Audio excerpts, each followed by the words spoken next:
After playing through Prince of Persia: The Lost Crown last year, I was quite the fan of Ubisoft's non-mobile, non-VR return to that storied franchise. Between its beautiful art style, smooth gameplay, and fantastic refinements, like an in-game map I absolutely obsessed over, it quickly cemented itself as one of my top titles last year. After my first few hours with developer Lizardcube's return to the long-dormant Shinobi franchise, it had already evoked many of the same thoughts that The Lost Crown had. They are by no means the same game. They might share some similarities, but each does more than enough to differentiate itself from the other in numerous ways. But as I delved deeper and deeper into the world of Joe Musashi, that feeling never seemed to go away. And as I watched the credits roll after conquering its final boss, I was left feeling similarly impressed. While The Lost Crown was more of a step forward, not a giant leap, but a small scoot or two, Shinobi does all of the things expected of it without pushing its Metroidvania-like genre any further. I don't mean that in a negative way, though. Far from it, Shinobi is an excellent action platformer that serves up a veritable feast of combat, traversal, style, and execution that have propelled it quite far up my list of favorite games in 2025. And while it might not be remembered for pushing platformers into new territory, it should most certainly go down as an unforgettable addition that does everything right, does it well, and lives up to its famous franchise forefathers. Shinobi offers minimal menus for tweaking audio, visual, and language settings before jumping into the action. Nothing crazy, but more than enough for an experience like this.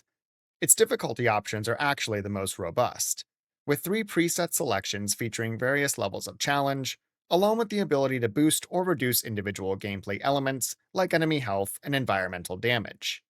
I stuck with the standard Shinobi setting and found it to be an easy experience overall, but we'll dive into that a bit more later.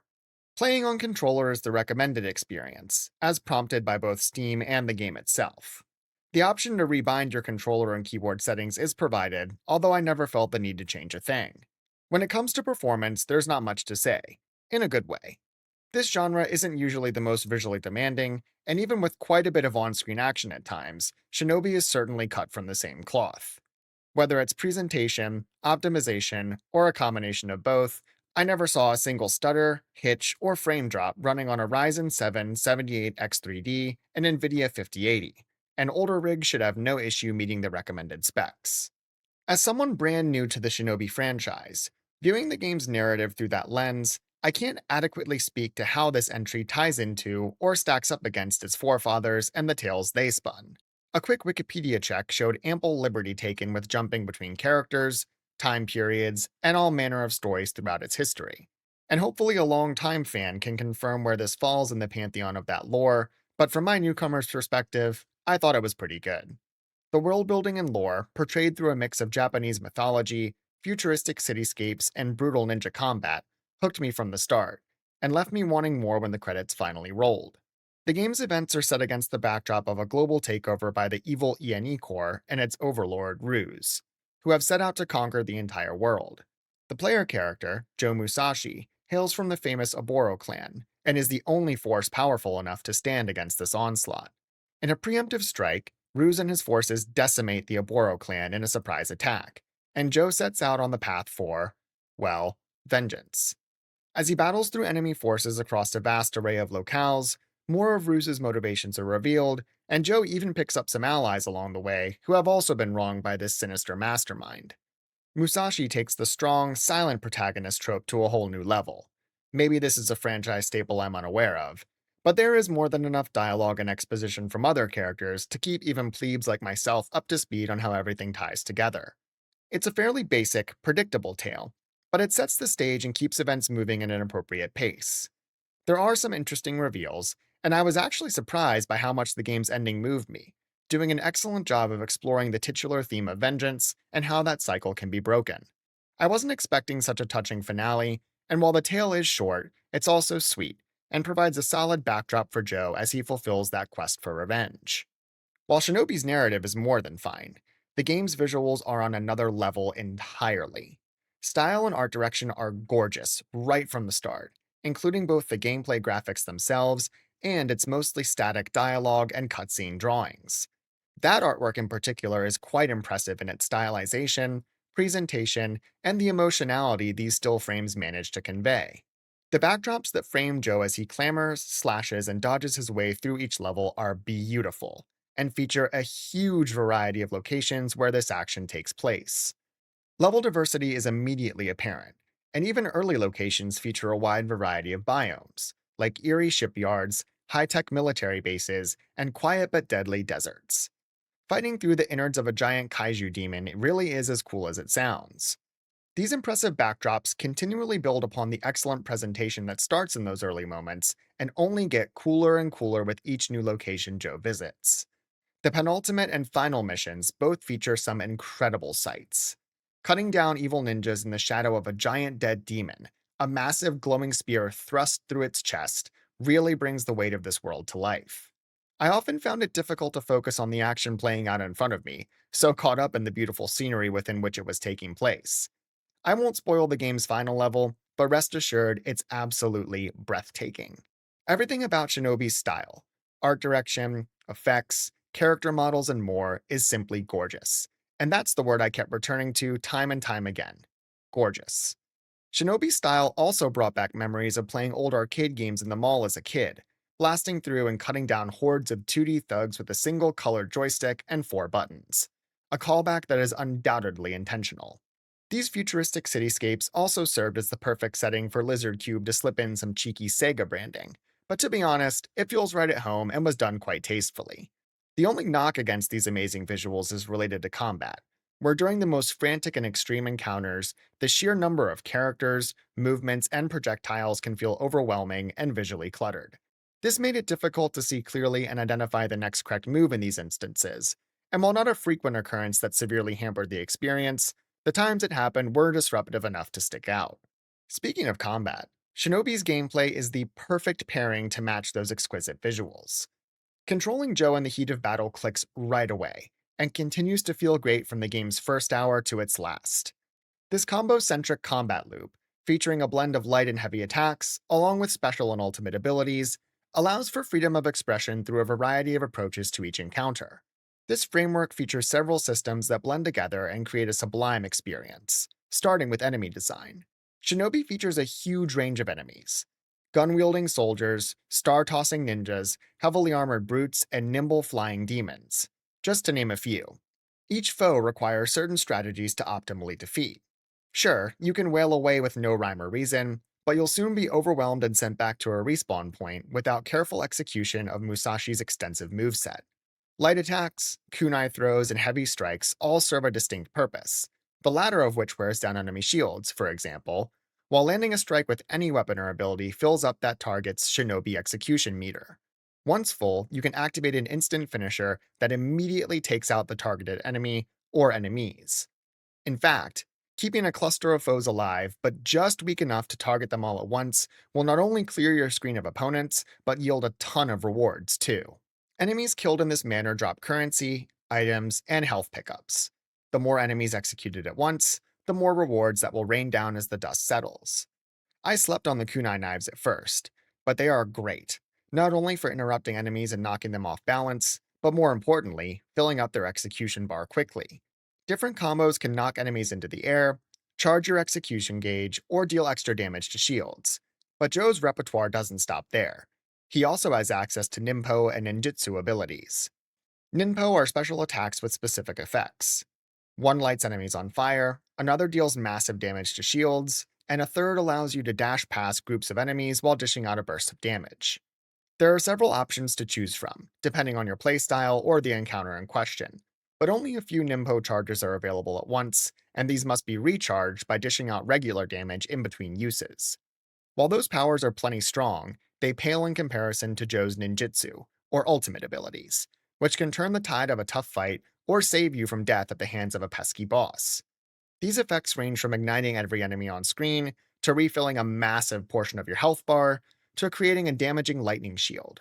The final ninjutsu dishes out incredible damage at the cost of draining your health, and choosing the right moment to deploy this move is vital to harnessing its payoff.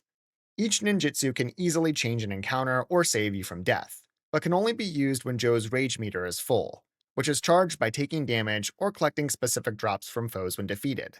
Each combat animation perfectly matches its input, with attacks feeling weighty and always connecting as intended.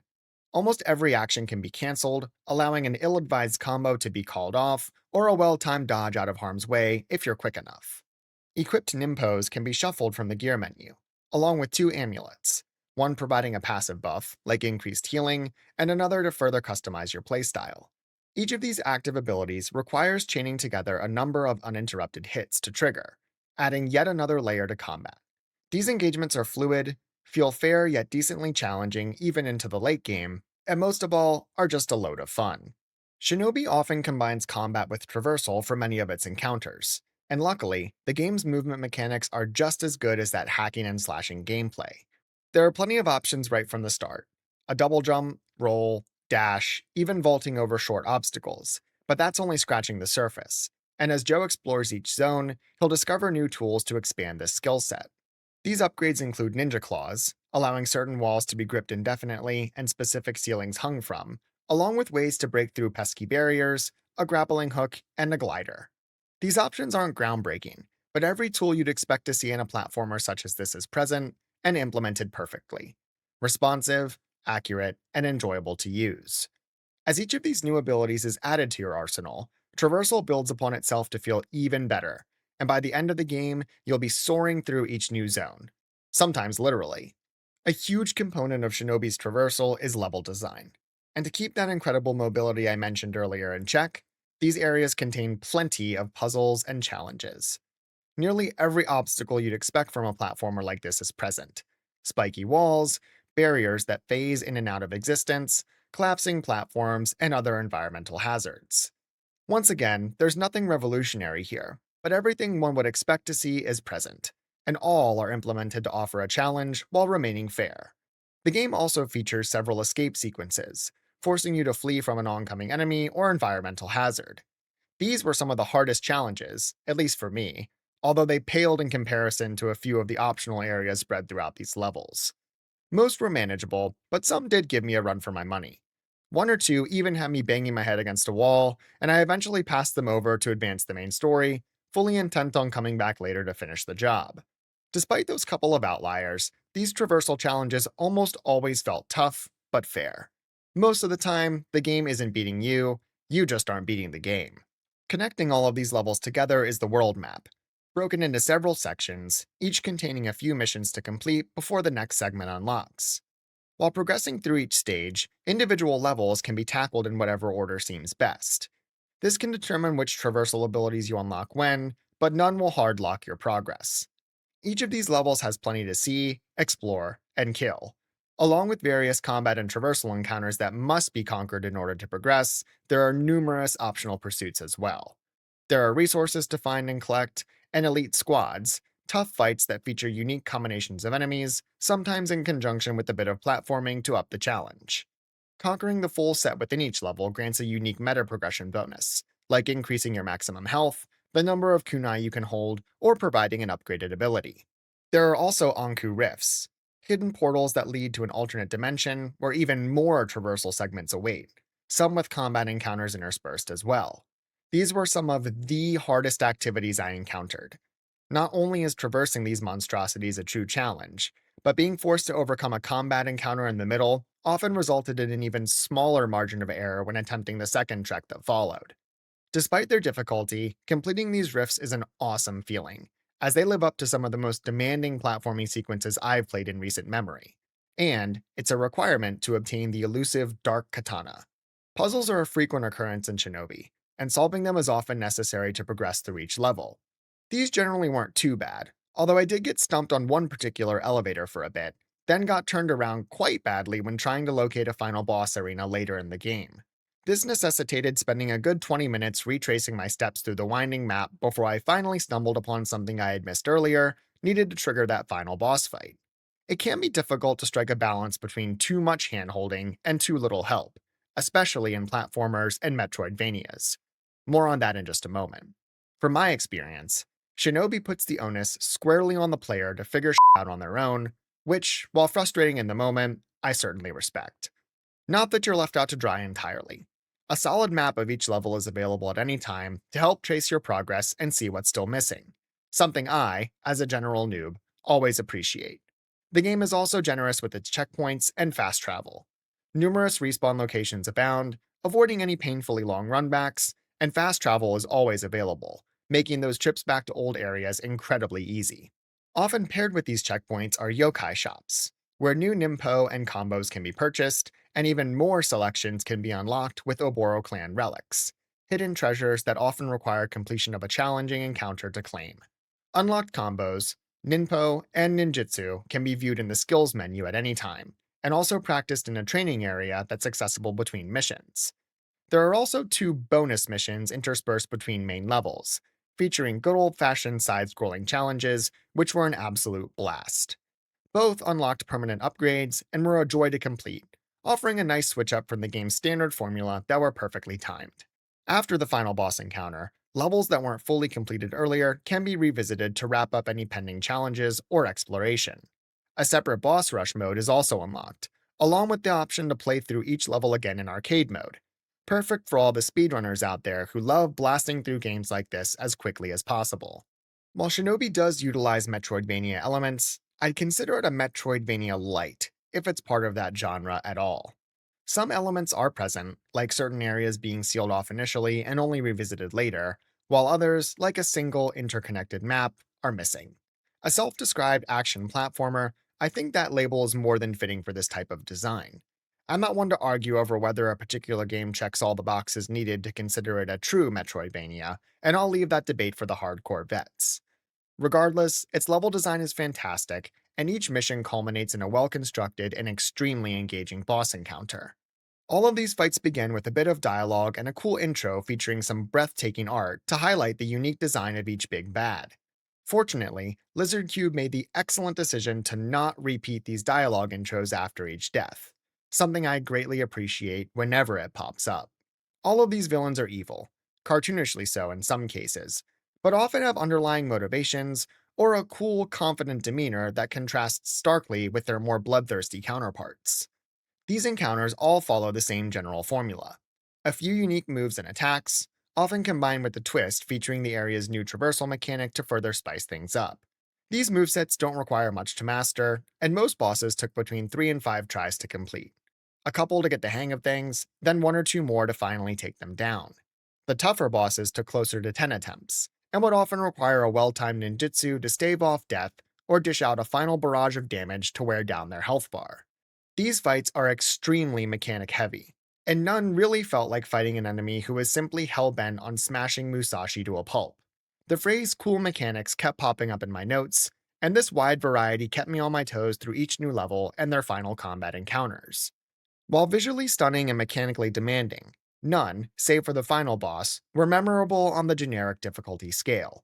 And those wanting bosses that will push them to their limit will likely be disappointed by Shinobi's villains. In fairness, the difficulty curve did scale up a fair amount during the final few levels to balance out your souped up Shinobi, who now has all those unlockable tools and abilities at his disposal. The final boss, who I won't spoil here, but most can probably surmise, was by far the most difficult encounter, and the only one that truly gave me a run for my money. With multiple phases to complete, this was the most punishing and mechanically demanding encounter in the game, and served as the perfect, hard fought send off for Joe Musashi as he completed his quest for vengeance. These dozen or so encounters, including some smaller mini bosses, while not remarkable in terms of difficulty, were more than memorable due to clever use of game systems, stylish presentation, and the excellent feeling of taking down each opponent along the way. Another unforgettable facet of Shinobi is its soundtrack, which is honestly hard to describe, but easy to confirm that it does, in fact, slap. I almost lost track of how many unique influences played a part in its melodies, with the underlying symphonic and techno tones often punctuated by a unique spin related to each specific area. A good example was the Desert Zone, where its bassline music was intertwined with a subtle influence that elicited feelings of careening through a Prince of Persia title set in the Middle East. Voice acting and gameplay audio were both equally impressive. Shinobi isn't a dialogue heavy experience, but the few voice actors featured all played their roles to perfection and delivered some awesome performances. Tomoe and Ruse in particular had exceptional delivery, but each member of this small cast put forth more than solid performances.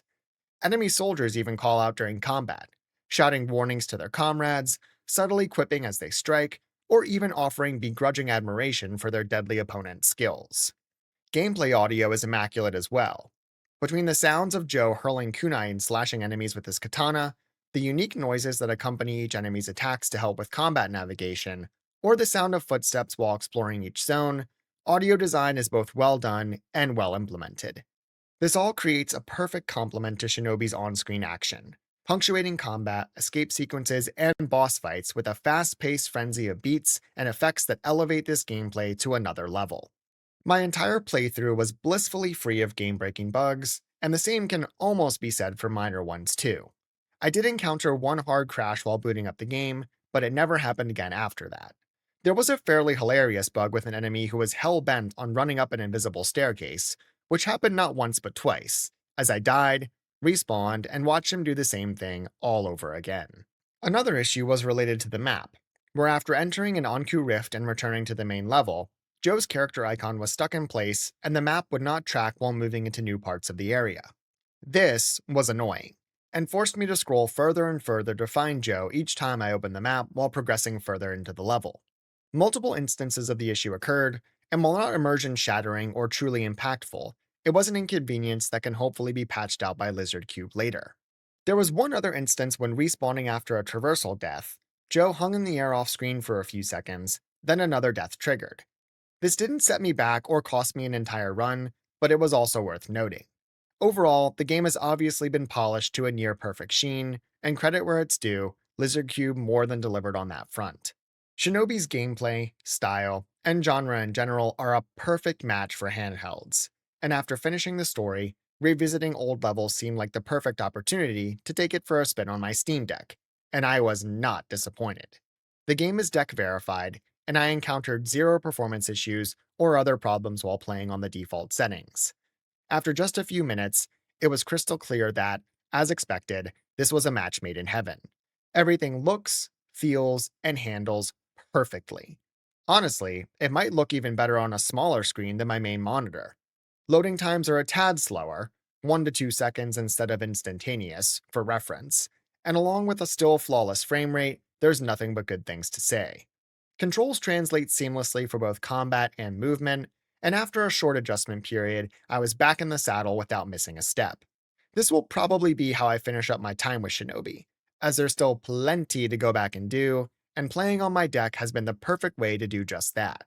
I'd highly recommend checking it out on a Switch, Steam Deck, or other handheld system of your choosing. At the start of this review, I pointed out how Shinobi constantly reminded me of Prince of Persia. Not in one specific way, like art style, combat, or mechanics, but in its vibe, the feelings it evoked after completing each puzzle, traversal section, or boss fight. After my 14-hour playthrough, during which I explored every nook and cranny I could without returning to previous areas, and netting myself a 72% completion rate in the process, that feeling never seemed to go away. By the end of my time with Shinobi, it became clear that, despite not quite filling the same shoes the Lost Crown did in January of last year, it still conveyed a near identical display of excellence, and just being mentioned in the same breath is a more than flattering comparison in my book. Shinobi Art of Vengeance is an awesome platformer, Metroidvania Light, that features some of the coolest art, music, and gameplay this year, along with rock solid performance and a surprisingly thoughtful story. This was a gripping introduction to a new franchise that hooked me so well, it has me wanting nothing else but to keep going back and play some more. And that is high praise indeed. For $30, Shinobi's high quality content and replayability offer far more than enough to justify its price tag. And whether you're a platformer elitist or more of a noob like me, I wholeheartedly recommend Shinobi Art of Vengeance to you. Thanks for watching. If you enjoyed this video, make sure to like and subscribe for more gaming content, and let me know your thoughts on this return to the Shinobi franchise in the comments below. You're a real one and I appreciate you. Catch you later.